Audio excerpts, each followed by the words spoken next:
აზრით ძალიან მძიმე მდგომარეობაშია, გაგიკვირდებათ ახლა. ვის დავასახელებ და ორ ადამიანს დავასახელებ, ერთს ოდნავ მერე, პირველს კი ახლავე. ძალიან მძიმე მდგომარეობაშია ვლადიმირ პუტინი. ომის დაწყებიდან 4 წელიწად-ნახევრის თავზე ის ვინიც ის და ხვდება, რომ 2022 წლის 24 თებერვალს უკრაინის წინააღმდეგ დაწყებული სპეციალური სამხედრო ოპერაცია იყო შეცდომა. მაგრამ ისე შეტოპა პუტინმა რომ იმ მდგომარეობიდან, ომის მდგომარეობიდან რუსეთი ვერც გამოჰყავს, იმ შემთხვევაშიც კი თუ აი ხვალვე განაცხადებს, რომ ომი ამ არსებული მდგომარეობით უნდა ფრონტის ხაზზე არსებული მდგომარეობით უნდა დასრულდეს. ანუ ახლაც რომ დაშორიშორდნენ ძალები და ახლაც რომ არ ისროლოს უკრაინამ და არ ისროლოს რუსეთმა ეს ომი გაგიკვირდებათ და მაინც არ დამთავრდება და არ დამთავრდება მანამ. კარგად უნდა გავიგოთ ეს, გავისიგრძე განოთ. სანამ უკრაინის ცენტრალური ხელისუფლება არ აღადგენს კონტროლს უკრაინის ყველა იმ ტერიტორიაზე, რომელსაც მოცემულ ეტაპზე რუსეთი ოკუპანტის სახელმწიფო აკონტროლებს ხვალზე ერთმანეთს რომ ჩამოვართვან ხელი, რაც წარმოუდგენელია, მაგრამ მაინც ზელენსკიმ და პუტინმა და ზელენსკიმ და ორკვირიანი, ორთვიანი თუ ექვსთვიანი მშვიდობა ან ყალბი მშვიდობა რომც დამყარდეს 6 თვის თავზე, მე-7 თვის დასაწყისში ომი განახლდება. და რუსეთი მარცხზე იწვნევს ახლაც და მომავალშიც თუ ეს ყალბი მშვიდობა როგორც ასეთი დაისადგურებს. პუტინი ხვდება ერთ რამესაც, რომ სახის შენარჩუნებასაც კი აღარ აქვს აზრი. აი ხვალ რომ უთხრას დასავლეთსა და უკრაინას რომ შევრიგდეთო, დასავლეთი მართლაც შეურიგდება ბჭყალებში ოღონდ პუტინს, მაგრამ ვერ აპატიებს იმ დანაშაულებს, რომლებიც მას უკვე ჩადენილი აქვს. მე გაგახსენებთ დანაშაულების მხოლოდ რაღაც 5%. მაგალითად, დანაშაულები ბუჩაში, დანაშაულები ჰოსტომილში, დანაშაულები ირპენში, დანაშაულები ხარკოვში, დანაშაულები ხერსონში, ასე მაგალითად, დანაშაულები მარიუპოლში და რაც ძალიან მნიშვნელოვანია, უმნიშვნელოვანესია ვინც ის და დანაშაულები, რომლებიც რუსეთის პრეზიდენტმა პერსონალურად ჩაიდინა უკრაინელი ხალხის წინააღმდეგ და გულისხმობ ერთ ამბავს, ერთს. ბავშვების გატაცება და გადასახლება. აი 2 წლის ბავშვები მოსტაცეს ოჯახებს, დედებს, მამებს, მშობლებს, ბებია-ბაბუებს. და ეს 2 წლის ბავშვები, 2, 3, 5, 7, 10 წლის ბავშვები ურალს იქით გადაასახლეს. ცოტა კი არ არის ამგვარი ბავშვი. მათი რაოდენობა არის რამდენიმე ათეული ათასი, ამბობენ რომ 25,000, 20,000, 15,000-იც რომ იყოს ან 7,867. საკმარისი არ არის და ვინმეს გონია რომ პუტინს იმ შემთხვევაშიც კი თუ ჩამოვართმევენ ხელს და ეტყვიან რომ მშვიდობა დამყარდა, მოდი ახლა შენ სახე შეინარჩუნეო, ვინმეს გონია რომ პუტინს ამას აპატიებენ იმ შემთხვევაშიც კი თუ 7,867 თუ 19,458 ბავშვს ერთად ჩამოიყვანს, ერთად გადასცემს უკრაინას უკან, არ აპატიებენ. აქედან გამომდინარე პუტინი ხვდება რა, რომ სახის შენარჩუნებასაც არ აქვს აზრი, პუტინი მიდის ბოლომდე. აი სულ ბოლომდე. და ამ საკუთარივე დანაშაულებში გააჯიუტებული აპირებს რომ კიდევ უფრო მეტი დანაშაულები ჩაიდინოს და გადატეხოს, მაგრამ ეს გადატეხმაც რომ არ გამოსდის. ამიტომ ის უმძიმეს მდგომარეობაშია. ის არ არის მოქცეული სქილასა და ქარიბდას შორის, არა. ის არ არის გაორებული, არა, ის გაერთებულია და ამ დანაშაულებს ჩადენილებს ახალ დანაშაულებს უმატებს და მომავალშიც დაუმატებს ვიდრე საბოლოო დანარცხებამდე, განადგურებამდე, არა მხოლოდ საკუთარი თავისა, დღევანდელი პოლიტიკური ელიტისა, დღევანდელი კრემლის, დღევანდელი მმართველებისა, არამედ მთლიანად რუსეთის განადგურებამდე მიიყვანს პუტინი ამ პროცესს. დასაკვირველია, ეს იოლი არ არის, არ იქნება იოლი, არ იქნება, არ მოხდება მალე. აქვე გეტყვით, რუსეთი ვეება სახელმწიფოა მიუხედავად იმისა, რომ უჭირს მას კიდევ აქვს პირობითად 2, 3, 4 წლით ომის წარმოების შესაძლებლობა უნარი მიუხედავად იმისა, რომ გაუჭირდება და ყოველი მეორე იწივლებს და იკივლებს რომელიმე ქალაქში რომ აქაო და ახლა საწვავიც კი არა გვაქვს და თმებით დაითრებს ყოველ მესამეს და მეოთხეს და ეს პანიკები რასაკვირველია იქნება განა არა, მაგრამ გარკვეული პერიოდი მაინც მოდი თქვენი სტემართის პროგნოზს არ გავაკეთებ რამდენი წელი პუტინი ამგვარ თუნდაც ისტერიკაში ჩაავარდილ და კატასტროფულ მდგომარეობაში არსებულ უკატასტროფულეს მდგომარეობაში არსებულ რუსეთს შეინარჩუნებს და მერე ერთიანად ესე ჩამოიფშნება და დამარცხება პირველ რიგში რასაკვირველია ის დამარცხება ყირიმში. ჩემი მოსაზრებით უკვე შემდგომ ის დამარცხდება დონბასში და საერთოდაც ნელ-ნელა დაიწყებს გასვლას, მაგრამ ყირიმში დამარცხებაც არ არის ერთი თვის საქმე, ესე მინდა ახსნა, შეიძლება წლის ბოლომდე ეს მართლაც მოხდეს და ამის შემდეგ კასკადურ დამარცხებებს იწვევს რუსული საოკუპაციო არმია ფრონტის ხაზზე, რასაკვირველია ასეა, მაგრამ საბოლოო ჯამში ეს მართლა შეიძლება გაიწელოს პირობითად 27 წლის ბოლომდე 28 წლის შუა პერიოდამდე 28 წლის დასასრულამდე და მე აქ იგითხარით რომ დამარცხდება საბოლოოდ არა მხოლოდ პუტინი, არამედ რუსეთის ფედერაციას დღევანდელი სახით. ამასობაში რასაკვირველია, პუტინი ძალიან ბევრჯერ და ძალიან ბევრგან მოიქნევს კუდს, არა მხოლოდ უკრაინაში, არამედ თითქოს და ნამდვილად ბიძინა ივანიშვილის პირობებში, ბიძინა ივანიშვილის პირობებში არსებულ საქართველოსში და ყველგან. ასე ვიტყვი, მე არ გამომიცხავ, რომ სომხეთშიც კი დაიწყოს რაღაც პროვოკაციები.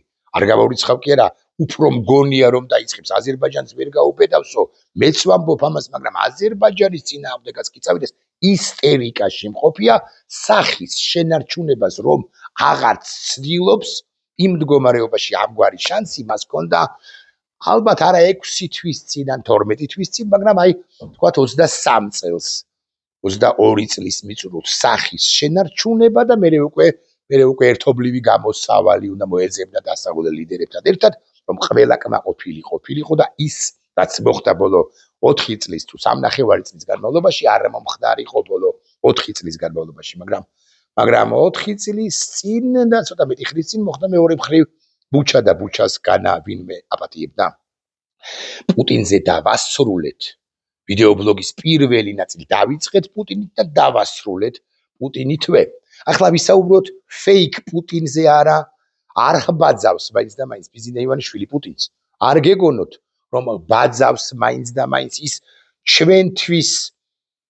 ჩვენი სინამდვილისთვის არსებული არა დიქტატორი, პუტინი დიქტატორია, არამედ ავტორიტარია, რომელიც მეორე მხრივ ვერ ამყარებს სრულ დიქტატურას, კი ცდილობს, კი ფაფხურობს, მაგრამ მიზეზთა გამო და აღარ ჩამოვასახელებ ამ მიზეზებს, არა მხოლოდ ქართველი ხალხის პროტესტის, არამედ მიზეზთა გამო ბიძინა ივანიშვილი სრულ დიქტატურას ამ ქვეყანაში ვერ ამყარებს, მათ შორის რასაკვირველია ის 148 თუ 457 დემონსტრანტი, რომელიც ჯიუტად და ჯიქურ დგას რუსთაველის გამზირზე ყოველ საღამოს კვირაში 6 დღის განმავლობაში, ხოლო მე-7 დღეს შაბათობით მარშები იმართება და კიდევ რაღაც სპეციალურ თარიღებზე მიბმული აქციების იმართება, გეხსოვებათ და იცით ასე მაგალითად 26 მაისის აქცია, ესეც განაპირობებს იმას, რომ ბიძინა ივანიშვილი კი ფაფხურობს, მაგრამ დიქტატურას ვერ ამყარებს.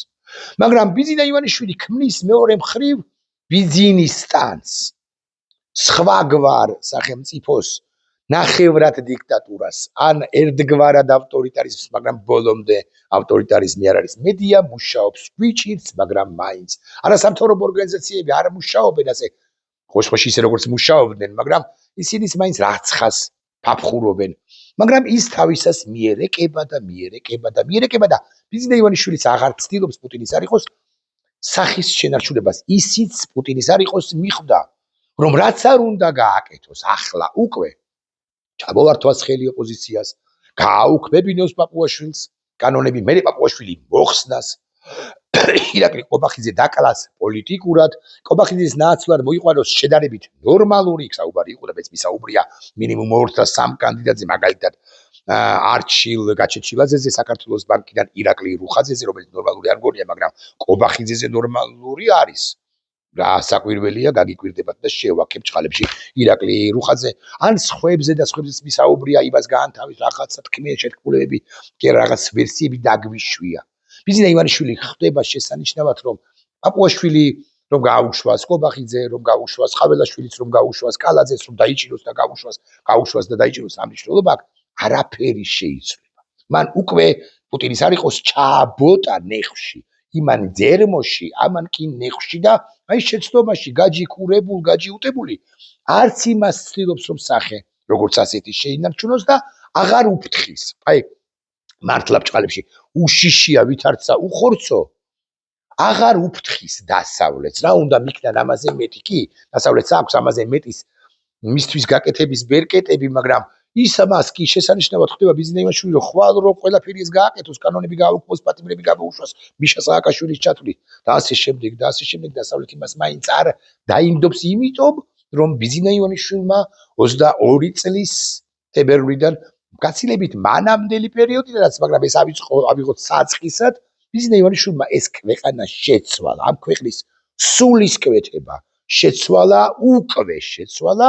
და მიუხედავად იმისა რომ თითქოს ლოგიკური აზრი იმის თაობაზე რომ რასაც ბოლოს აკეთებს ესა თუ ის ლიდერი ის უფრო ან ის ხდება მისი ინდულგენციის საფუძველი მაგალითად ედუარდ შევარდნაძე თქვა რომ მე წავედიო და მისი ინდულგენციის საფუძველი სწორედ ეს სიტყვა გახდა ჩემი რწმენით ბიზნა ივანიშვილმა ხვალ რო თქვას რომ მე წავედიო ოღონდ ვერ სიტყვის ამას იმიტომ რომ რუსების მიერ გამოჭერილია მეორე მხრივ ხო სულ რომ თქვას ეს ყველაფერი ასასიოლად აღარ გაუშვებენ ამიტომ ხდება რა რომ იქნება აქციები და სანქციები და მაშინაც იქნება აქციები და სანქციები როცა აღარ იქნება საერთოდ ანუ მართლა აღარ იქნება თუ აღარ იქნება ბიზნა ივანიშვილის შეცდომაში და დანაშაულში გაჯიუტებული აწვება და ჯიქური მიდის და მისი რუპორია კი გითხარით ახლა მოცემულ ეტაპზე ყოველ შემთხვევაში იქცა ბერა ივანიშვილი არა უკაცრავად ბერა ივანიშვილი იყო სუმეშლება მამ მისი ვაჟების სახელები ბერა კი არა ცოტნე ნაბოლარა ივანიშვილი რომელიც პრინციპში ნორმალურად მეტყველებს მაგრამ ნორმალური მეტყველება ანუ არა აგრესიული მეტყველება ისეთი მეტყველება როგორც ახასიათებს ასე მაგალითად შალვა პაპუაშვილს ან ისეთი ბუნდოვანი მეტყველება როგორც ახასიათებდა და ახასიათებს ბიზნა ივანიშვილის კიდევ ერთ რუპორს ზაზა ჩათილიშვილს არ არის საკმარისი საიმისოდ რომ ცოტნე ივანიშვილი ჩვენ ნორმალურად მივიჩნიოთ ცოტნე ივანიშვილი არ არის საკუთარი აზრების გამხმიანებელი თუ გამცდომი ჩვენთვის არა ცოტნე ივანიშვილი ოჯახურ თათბირებზე რაც ხდება ივანიშვილებში რაც ხდება სადაც არიან ხოლმე ივანიშვილები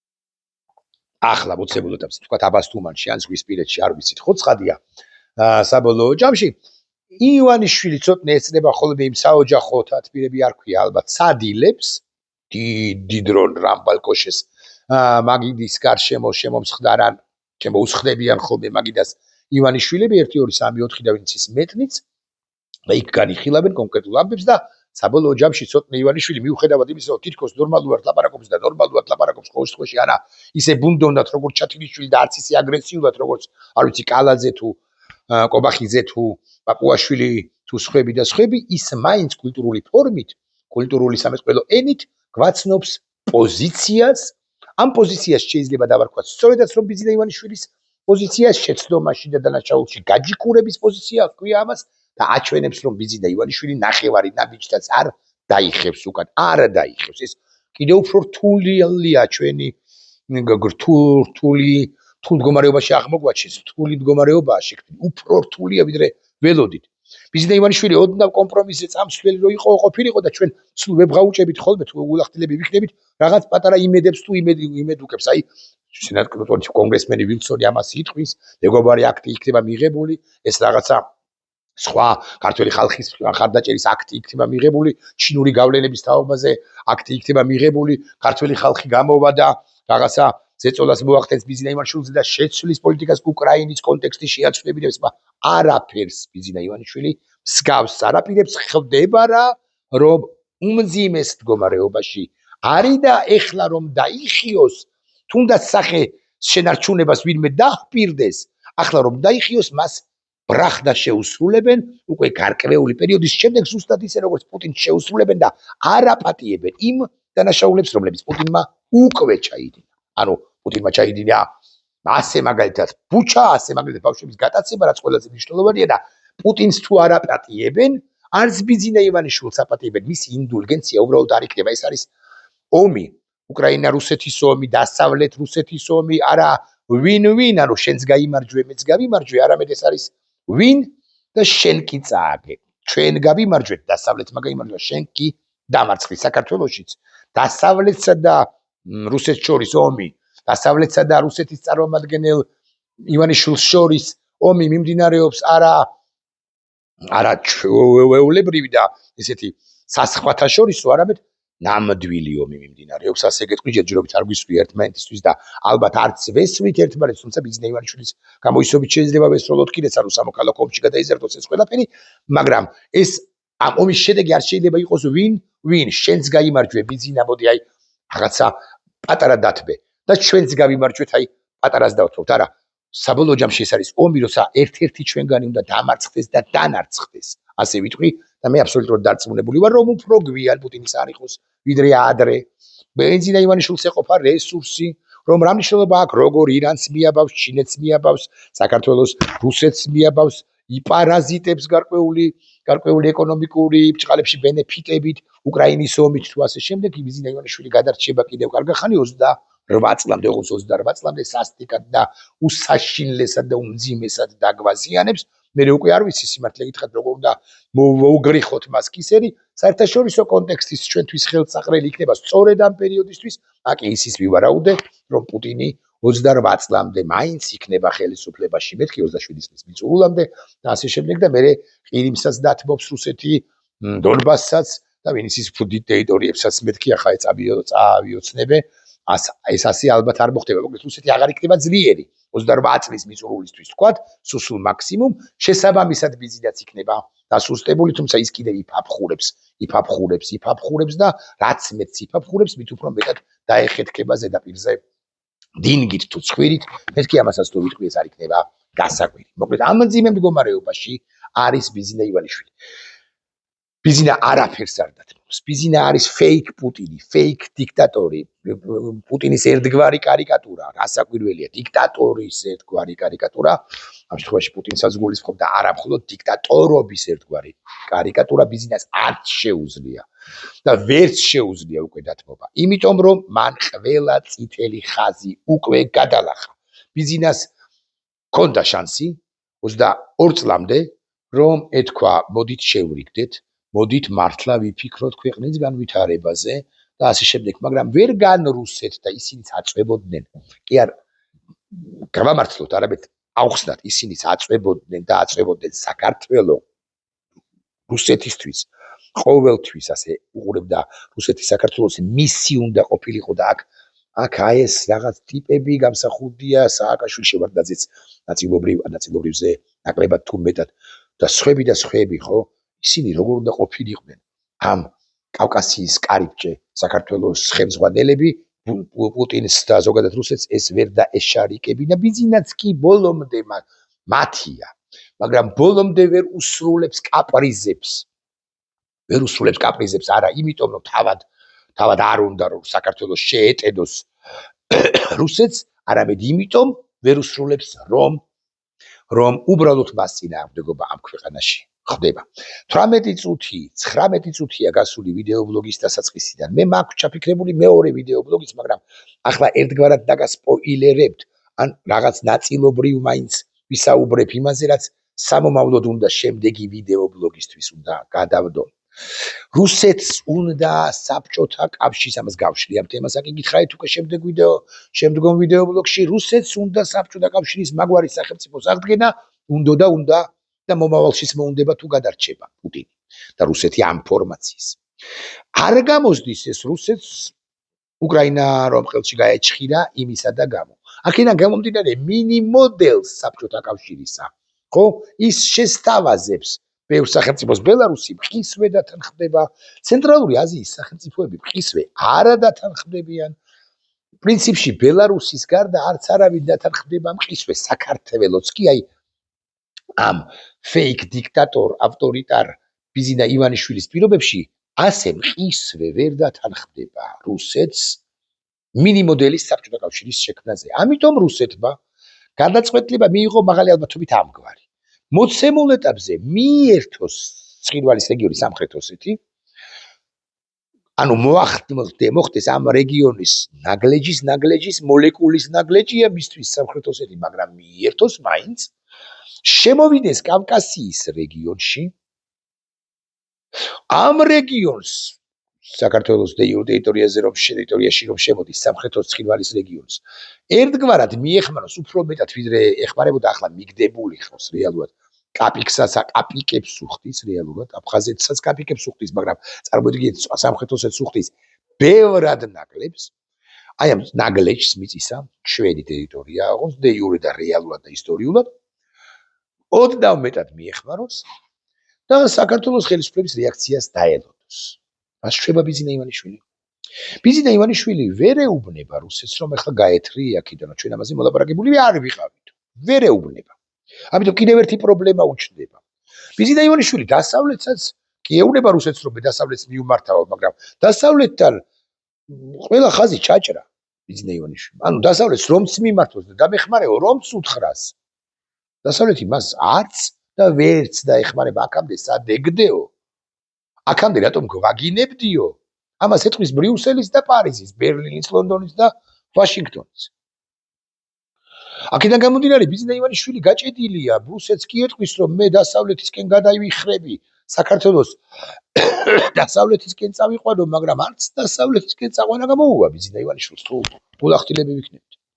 და რუსეთი შემოვა და დამკვიდრდება. ეხლა ჩვენ რამდენიც არ უნდა გავარდეთ საოკუპაციო ხაზთან, არ გამორიცხოთ, რომ რუსები პირდაპირ ესე ავტომატის ჯერს გადაგვატარებენ და დაგხრეტენ ადგილზე. და რუსეთი ეთქვის ბიზინა ივანიშვილს, რომ შენ ან თავიდან ბოლომდე ჩემი იქნები, ეს უამრავ შრეს, უამრავ პლასტს, უამრავ მოთხოვნის დაკმაყოფილებას, უამრავ ამბავს მოითხოვს, გულისხმობს, ან შენს დაგაყიდავთ. შენს ნაცვლად, აი ხლა კი არ ვიცი სიმართლე გითხრათ, ვისი გვარი უნდა დავასახელო, მაგრამ ყველაზე უფრო მეტად ვინც მომდის twin-ში, ეს არის იგორ გიორგაძე. იგორ გიორგაძეს დავსვავთ შენს ადგილას და იგორ გიორგაძე შენნაირი კი არ იქნება.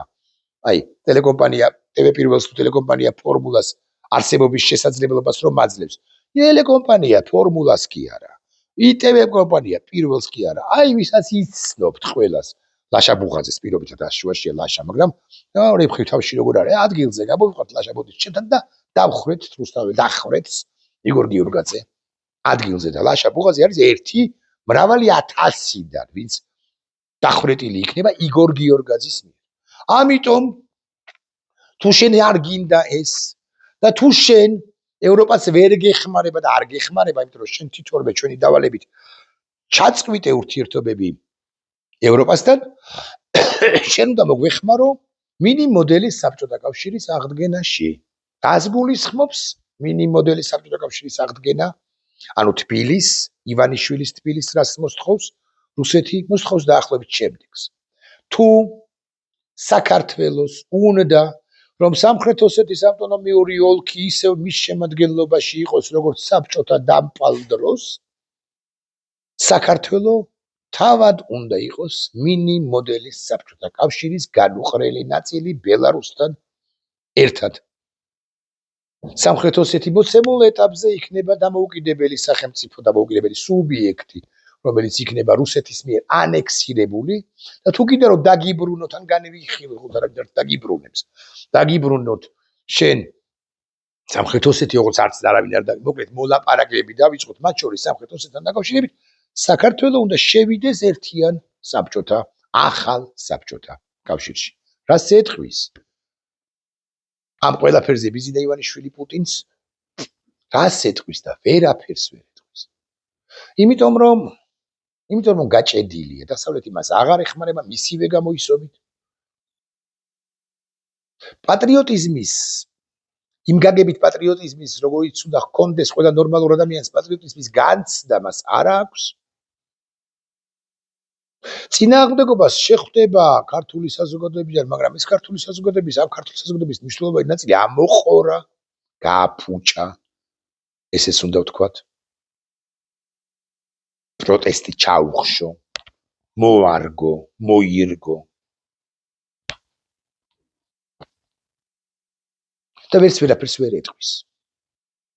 ვიფაფხურებთ ჩვენ რუსთაველის გამზირზე მყოფები, მაგალითად, რაღაც 6 თვის განმავლობაში. ოღონდ დაგვემუქრებიან იგორ გიორგაძე მოდის და დაგხრეთ ყველასო. ეს ხო ფაქტია.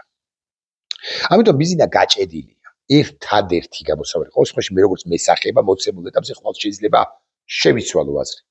ერთადერთი გამოსავალი მოცემულ ეტაპზე რომ ეს ყველაფერი ისე არ მოხდეს, არის უკრაინის უპირობა და სწრაფი გამარჯვება, სწრაფი 27 წლის მიწურულს თუ გაიმარჯვებს უკრაინა, ამასაც სწრაფს ვუწოდებ მე, ვეძახი მე. სწრაფი გამარჯვება უკრაინისა და უკრაინის გამარჯვების და მისი ფრჩხილებს არ გავხსნი გადმოვრცელება საქართველოსაც. ანუ უკრაინა იმარჯვებს არა მხოლოდ საკუთრივ მის ტერიტორიაზე, არამედ უკრაინა იმარჯვებს რუსეთზე, რუსეთი მარცხდება ყველგან, სადაც მას ფეხი პირდაპირ ან არაპირდაპირ აქვს ჩაყოფილი და საქართველოში, არა მხოლოდ ცხინვალსა და სოხუმში, არამედ თბილისშიც მას ფეხი ჩაყოფილი აქვს. უკრაინელები ამის იქით ფრჩხილს არ გავხსნი. ხო, აი ეს პროზუსტი რო ვიყო, მოდი სხვაგვარად ვიტყვი და ფრჩხილი გასახსნელიც აღარ იქნება. ცივილიზებული სამყარო უნდა წავიდეს და ჩვენ უნდა შევებედროთ ცივილიზებულ სამყაროს, რომ რუსეთი აღმოიფხრას ყველა იმ სივრციდან, რომელშიც რუსეთი არის. ოღონდ არა მარტო უნდა შევებედროთ, არამედ ჩვენც ჩვენი აგური უნდა დავდოთ ამ წმიდათა შორის წმინდა საქმეში. 27 წუთი არასრული ნახვამდის. გავიდა 27 წუთი, ან 27 წუთი გავიდა მეთქი ვიტყვი ასე. ნახვამდის.